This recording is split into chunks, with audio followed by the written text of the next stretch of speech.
Ada banyak poin atau pelajaran sosial yang bisa didapatkan dari anime yang santai ini. Dan yang pasti anime ini bukan anime isekai non Birinoka.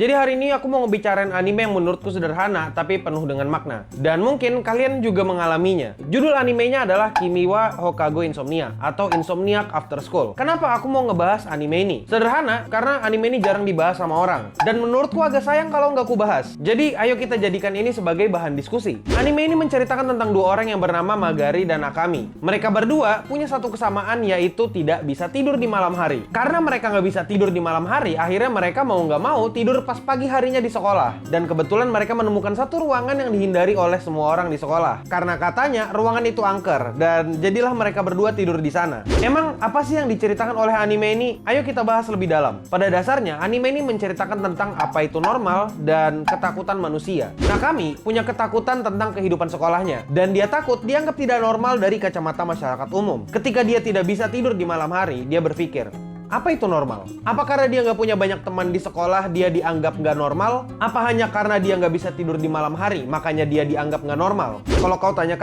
aku sendiri sebenarnya merasa kalau nggak punya teman banyak waktu sekolah itu normal-normal aja. Karena sekolah itu adalah tempat di mana kalian dikumpulkan dalam satu tempat atau dalam satu ruangan yang sama dengan tujuan untuk mendapatkan nilai yang bagus dan akhirnya lulus. Terus nggak bisa tidur di malam hari, apakah itu termasuk normal atau enggak? Kalau aku bakal jawab, ya itu nggak normal. Ada alasan kenapa insomnia bisa digolongkan sebagai penyakit dan ada obatnya. Tapi sebenarnya kalau dipikir-pikir lagi, apa itu normal dan apa itu nggak normal? Dan siapa yang menentukan apa yang normal dan nggak normal? Kalau jujur, sebenarnya aku nggak punya banyak teman. Karena pada dasarnya aku tahu kalau aku nggak disukai sama banyak orang. Dan aku ngerasa teman sedikit itu jauh lebih enak di-maintain daripada teman yang banyak. Terus apakah itu normal? Semuanya tergantung dari norma dan bagaimana cara berpikir setiap manusia yang diatur oleh masyarakat. Di luar negeri sana ciuman dianggap normal. Kalau di Indonesia itu dianggap hal yang tabu. Korupsi kalau di luar negeri itu dianggap sebagai hal yang tabu, tapi kalau di Indonesia itu dicap sebagai hal yang rusak. Gak normal, orang korupsi ya pasti rusak dong. Perbedaan perspektif normal, yang mana yang benar, mana yang salah, itu tergantung dari paradigma yang berkembang di lingkungan sekitar kita. Jadi jelas, yang dimaksud normal itu sangat-sangat bias. Semuanya tergantung dari berbagai hal dan berbagai faktor. Jadi, it's okay untuk nggak punya banyak teman. It's okay juga untuk berbeda dari masyarakat umum dan dibenci karena berbeda. Tapi, yang mesti kalian ingat adalah manusia itu adalah makhluk sosial.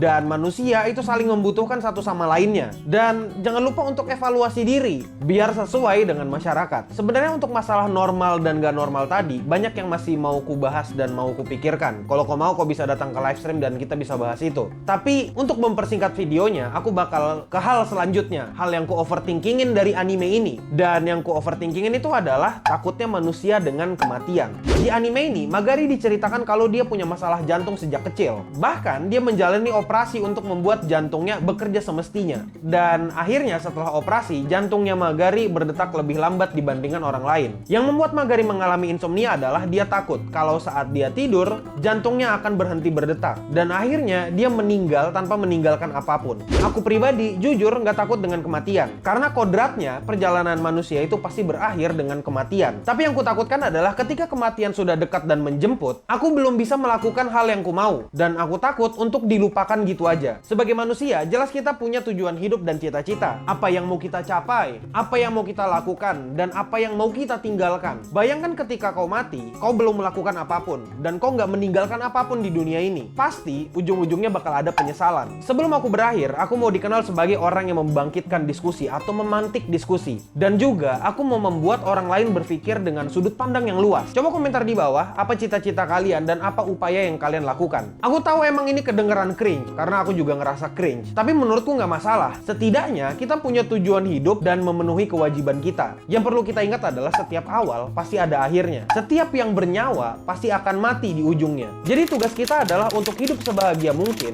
maksimalkan apapun yang ingin kita lakukan di dunia sebelum kita nggak punya waktu untuk melakukan itu semua. Gimana menurut kalian? Apakah video setelah aku nonton anime dan overthinking ini cukup menyenangkan untuk ditonton? Kalau menurutku sih, ya aku seneng aja dan aku nggak ngerasa buruk. Video ini hasil dari overthinking dan bentuknya kayak aku lagi cerita pengalamanku setelah nonton anime ini ini ke penonton tanpa ada aku ngehina animenya. Dan kalaupun ada yang kuhina itu kalian. Kalian bisa tuliskan cita-cita kalian di bawah. Siapa tahu kalian bisa meninggalkan sedikit legacy dan sedikit upaya gitu. Ya udahlah, aku tahu ini video agak cringe, tapi aku admin Yami, stay clean and sound.